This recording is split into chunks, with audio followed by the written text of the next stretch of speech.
Welcome back. In focus है अहमद हसन अल अरबी, senior तज्जिया निगार। देखिए, इसमें तो कोई दो राय नहीं है कि रियासती इदारों के खिलाफ जिस किस्म की बयानबाजी की गई और इसके हवाले से कई मरतबा मुख्तलिफ प्रोग्राम्स के अंदर ये बात होती रही, लेकिन सवाल ये है कि फिर ये हुकूमत तो फेल हो गई ना।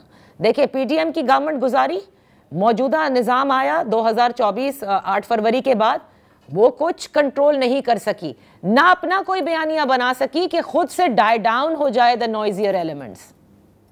देखिए, बात यह है कि ये आपकी ओपिनियन है, आपकी परसेप्शन है ऑफ सीइंग थिंग्स। अगर आप इस हुकूमत को के एक पर्सपेक्टिव ये भी तो हो सकता है ना कि आप फॉरेन पॉलिसी डोमेन में देखें, आप इकोनॉमिक डोमेन में देखें कि इस हुकूमत ने जब ये हुकूमत आई उससे पहले हमारी क्या सिचुएशन थी और इसके आने के बाद क्या सिचुएशन। आप सिर्फ एक जो डिसइंफॉर्मेशन और मिस इन्फॉर्मेशन और प्रोपेगेंडा है उसकी बेस के ऊपर आप एक पूरा बयानिया और नैरेटिव क्रिएट नहीं कर सकते। इस हुकूमत की कामयाबी है कामयाबी नहीं, उसके लिए we can have a separate debate all together, उस पर हम डिस्कशन से हासिल कर सकते हैं। लेकिन फिलहाल जो मिस इन्फॉर्मेशन, डिसइंफॉर्मेशन या कानून साजी की बात है इसको लेकर, उसमें I think it's a gradual process. पूरी दुनिया इवॉल्व कर रही है, पूरी दुनिया सीख रही है, हर मुल्क अपने इंडिजिनस लॉज और प्रिंसिपल्स बना रहा है अपनी जरूरियात के मुताबिक। भारत के अपने असूल हैं, कानून है मिस इन्फॉर्मेशन, डिसइंफॉर्मेशन को लेकर, और ये एक इवॉल्विंग प्रोसेस है, जिस तरह जमहूरियत भी एक इवॉल्विंग प्रोसेस है। इसका मतलब मजीद कानून साजी हम देखेंगे कि जिससे इस चीज की नफी हो।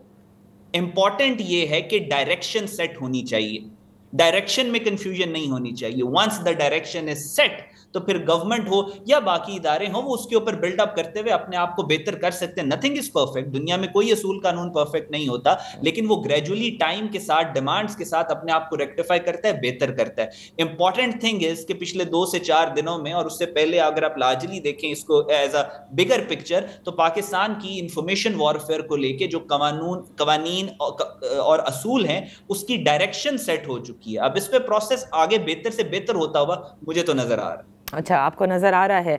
इसके अलावा इससे डील करने का बस एक यही तरीका है, या आप समझते हैं कि हुकूमत को कुछ और भी ऑप्शंस एक्सरसाइज करने चाहिए?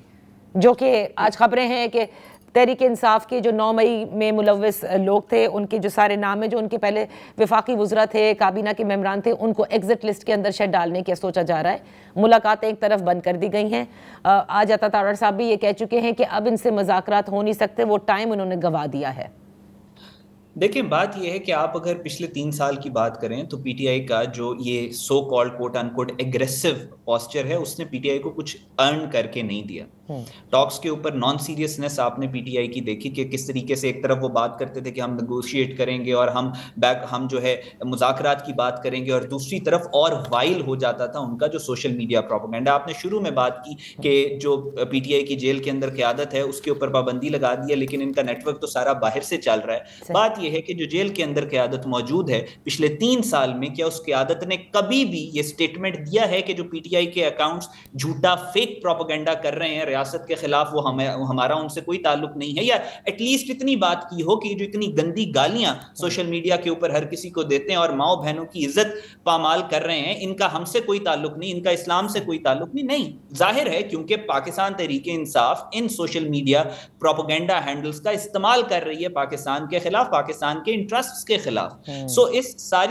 सो इस सारी सिचुएशन के अंदर आपको मल्टी एंगल्स के ऊपर पैरेलल बहुत सारी चीजें करनी है। जैसे मैंने कहा, आपने अटैक्स भी रोकने हैं, आपने कानून साजी भी करनी है, आपने इनको जो कानून के अंदर भी लेके आना है, और वो सेनर एलिमेंट्स जो कि पीटीआई के अंदर हमेशा से मौजूद रहे हैं, जो ये बात करते हैं कि जो पाकिस्तान तहरीक इंसाफ का कोर्स है वो ठीक नहीं है, रियासत के साथ इस तरीके से नेगेटिव कैंपेन करके आप कोई भी कामयाबी नहीं हासिल कर सकते। उन सेनर एलिमेंट्स के साथ एंगेज भी करना है, मल्टीपल फ्रंट्स के ऊपर एक स्ट्रेटेजी की जरूरत है। ओके, बहुत बहुत शुक्रिया अहमद हसन अल अरबी फॉर बीइंग विद अस। इसी प्रोग्राम का वक्त खत्म होता है, कल फिर आपकी खिदमत में हाजिर होंगे। इजाजत दीजिए, अल्लाह हाफिज।